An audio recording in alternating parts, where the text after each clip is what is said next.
Halo guys, selamat datang kembali di Pecinta Film.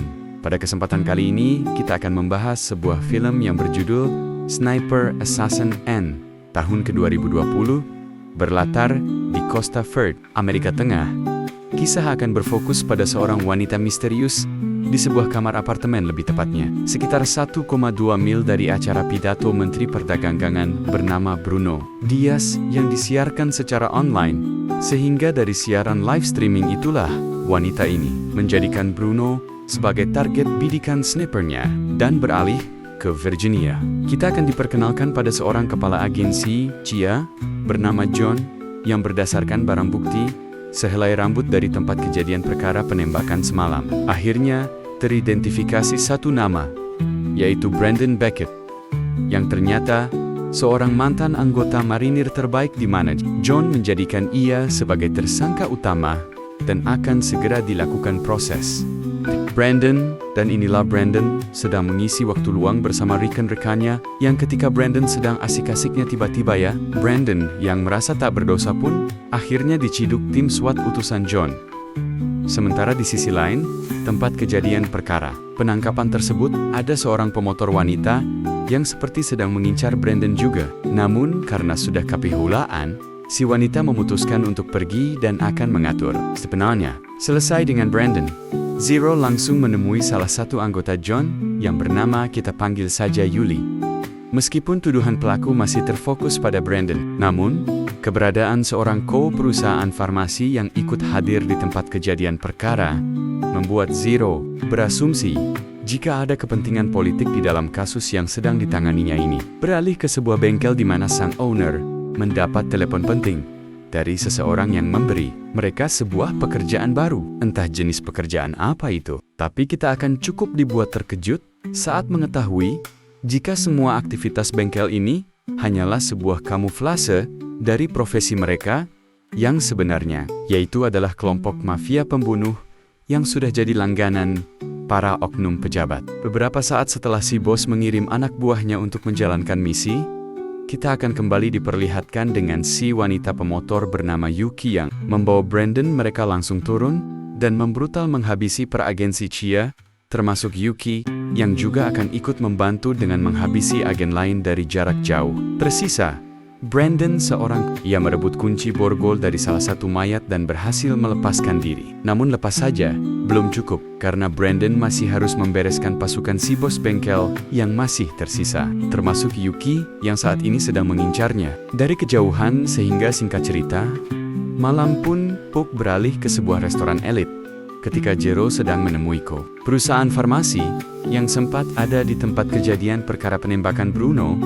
Beliau bernama Donald. Setelah memperkenalkan diri, Zero tanpa basi-basi mengajak Donald untuk mengobrol sebentar, sehingga acara makan malamnya bersama sekretaris Gemoy pun terpaksa harus tertunda. Thank you. Terlepas dari asumsi Zero sebelumnya, Donald justru mengaku jika posisinya saat itu hanya sebagai advokat. Itu pun dilakukan karena dirinya merupakan teman dekat Bruno, yang jika Zero menganggap Donald terlibat dalam masalah ini, maka ia sudah salah besar, karena dirinya sama sekali tidak tahu apa-apa dan justru malah menyuruh Zero untuk memeriksa perusahaan saingan bisnis Bruno dan temui akuntan perusahaannya. Follow the money. John sendiri baru menerima informasi tentang aksi penyerangan terhadap Brandon tadi siang. Mereka juga menambahkan jika peluru yang ditemukan di tempat kejadian perkara adalah sebuah peluru sniper. John berasumsi bahwa Brandon mungkin telah melakukan aksi pelarian dengan bantuan dari seorang sniper yang diduga adalah ayahnya sendiri, yaitu Thomas Beck, yang merupakan seorang legenda sniper dunia. Tak lama ia kembali mendapat laporan tentang mobil petugas yang membawa Brandon sudah berhasil ditemukan. John yang tak ingin kehilangan jejak pun langsung mengarahkan beberapa petugas untuk meluncur ke tempat kejadian perkara. Sementara Brandon sendiri ia berhasil kabur dan sudah berada di sebuah parkiran untuk mencuri salah satu mobil. Tepat saat dua petugas memergoki aksinya tersebut. Dan Brandon berhasil melumpuhkan dua petugas, tapi tidak sampai membunuhnya. Selesai merampas salah satu pistol, secara kebetulan Brandon melihat seorang kang Grab yang sedang mangkal tak jauh dari sana, sehingga ia langsung meminta orang tersebut untuk maunya pergi dari sana.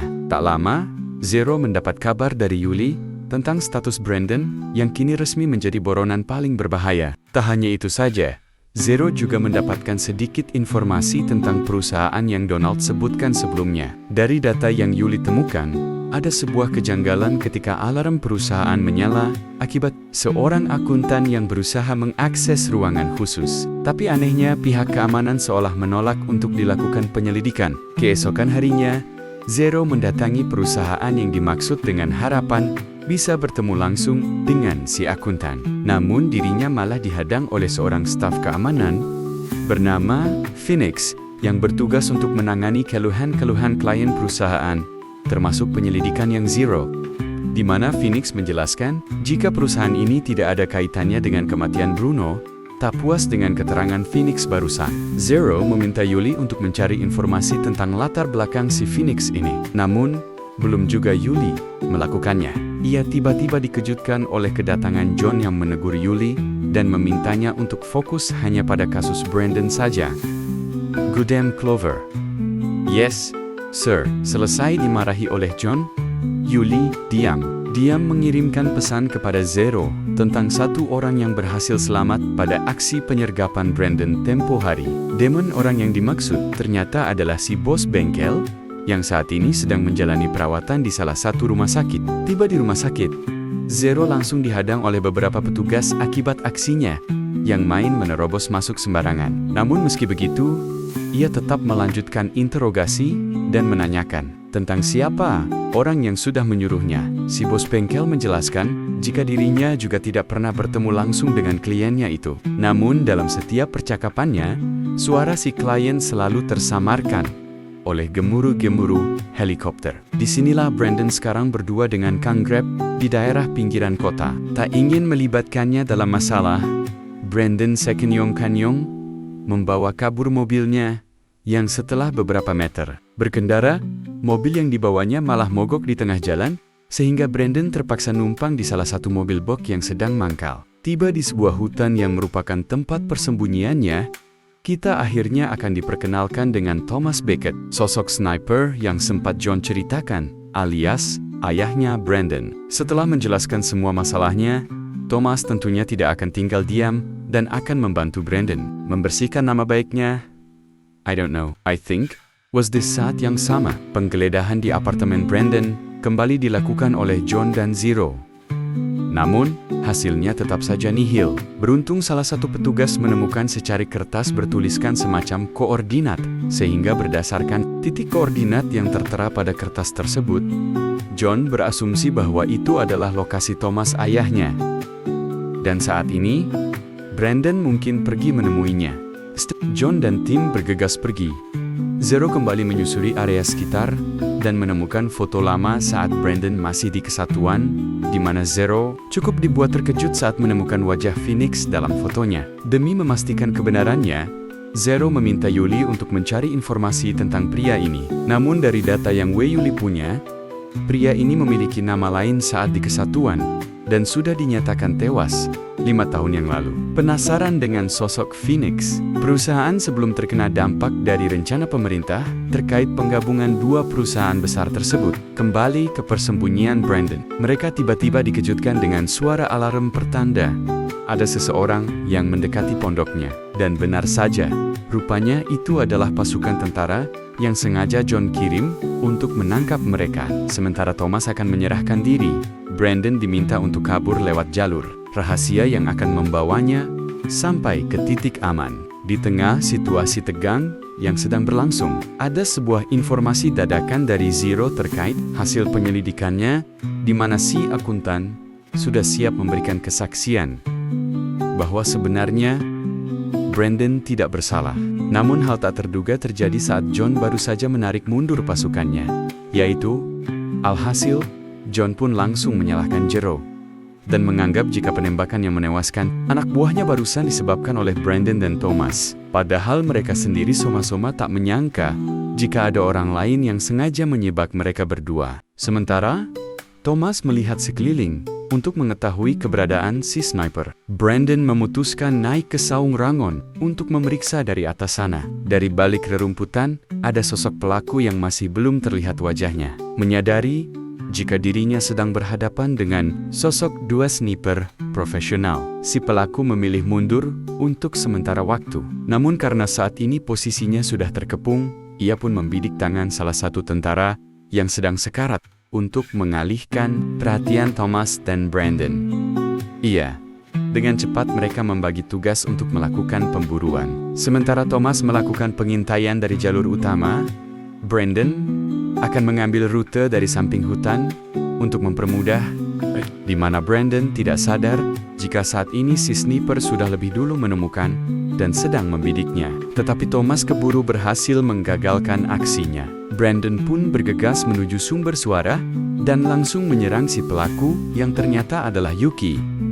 Selain mahir sebagai seorang sniper, Yuki juga memiliki kemampuan mumpuni dalam berkelahi. Hal itu terbukti saat dirinya menghajar Brandon habis-habisan hingga berhasil membuatnya dalam posisi terpojok. Entah apa yang terjadi pada Yuki selanjutnya, kita akan langsung dibawa pada Zero yang saat ini sudah berada di kediaman Phoenix. Setelah menggeledah ke sana kemari, ia menemukan sebuah kotak berisi paspor palsu atas nama Brandon, termasuk beberapa tiket margas dengan rute sebuah pulau di California, di mana Zero yakin jika saat ini Phoenix sedang bersembunyi di sana. California, masih di hari yang sama, Zero mendatangi dermaga sesuai yang tertera dalam tiket. Setibanya di lokasi, Zero langsung menginterogasi salah satu nahkoda untuk menanyakan seorang penumpang atas nama Brandon. Tak lama, ada sebuah helikopter yang lewat seketika membuat teringat pada si bos bengkel tentang suara kliennya yang selalu tersamarkan oleh sebuah helikopter. Sehingga Zero meminta si nahoda untuk mengantarnya menuju salah satu pulau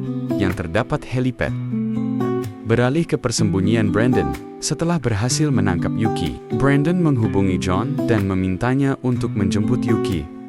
Tak hanya memvalidasi jika dirinya tidak bersalah, Brandon juga menugaskan bahwa wanita inilah sebenarnya yang harus bertanggung jawab atas semua tuduhan yang selama ini diarahkan kepadanya. Setelah diidentifikasi, ternyata Yuki adalah seorang pembunuh bayaran kelas kakap asal Jepang yang sudah melanglang buana di dunia bunuh-membunuh. Bahkan, ia mendapat julukan Dewi Kematian di kalangan para Yakuza. Setelah terbukti bahwa Yuki bersalah, maka tugas John selanjutnya adalah mengungkap korelasi antara si Yuki dengan Bruno Diaz. Dengan tertangkapnya Yuki, Brandon akhirnya dibebaskan dari segala tuduhan dan dicopot dari statusnya sebagai buronan.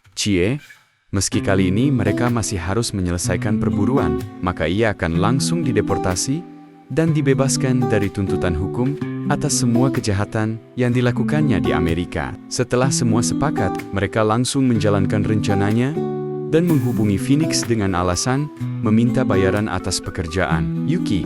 Sehingga keduanya sepakat untuk membuat jadwal pertemuan. Yuki akan membawa Brandon hidup-hidup dan menyerahkannya pada Phoenix. Sementara untuk Phoenix, ia harus menyiapkan skoper uang yang sudah disepakati sebelumnya. I'm supposed to bring you to this address. Dengan cepat, John mempersiapkan tim Delta untuk mengawal keberangkatan Yuki dan Brandon, termasuk Thomas, yang juga diikutsertakan dalam misi ini. Sementara Yuki pergi membawa Brandon untuk melakukan pertukaran. John dan tim akan menjamin keselamatan mereka berdua dari kejauhan. Ternyata, rumah yang saat ini Zero datangi adalah rumah milik si Donald, di mana Zero belum menyadari jika keberadaannya saat ini sudah diketahui oleh Phoenix, sehingga dari sini terungkaplah bahwa Donald adalah dalang di balik rentetan kejadian yang selama ini Phoenix lakukan. Dengan fakta bahwa perusahaan Bruno mengancam kelangsungan bisnis Donald, ia mulai membuat rencana sedemikian rupa untuk menyingkirkannya, yang ketika Phoenix akan menghabisi Zero. Donald langsung menghentikan aksinya barusan, karena ia sudah menyiapkan cara khusus untuk menyingkirkannya. Setibanya, Brandon dan Yuki di lokasi tujuan, Thomas dan pasukan SWAT mulai bersiap di tempat masing-masing. Di tengah negosiasi yang masih berlangsung, tiba-tiba situasi perlahan memburuk ketika Phoenix mulai mencurigai tujuan mereka. Dan Phoenix berhasil menjatuhkan Yuki dengan Brandon yang kini dalam posisi tak berdaya. Melihat Brandon Brandon Lim terpojok. Thomas pun melayangkan tembakannya dan berhasil mengakhiri semua mimpi buruk ini. Setelah semua selesai, pihak C langsung mengamankan Donald dan akan mengirimnya ke Nusa Kambangan. Sementara untuk Yuki, berkat partisipasi dan kerjasamanya dalam mengungkap kasus ini, Zero pun memutuskan bahwa Yuki akan direkrut menjadi bagian dari kesatuannya saat ini.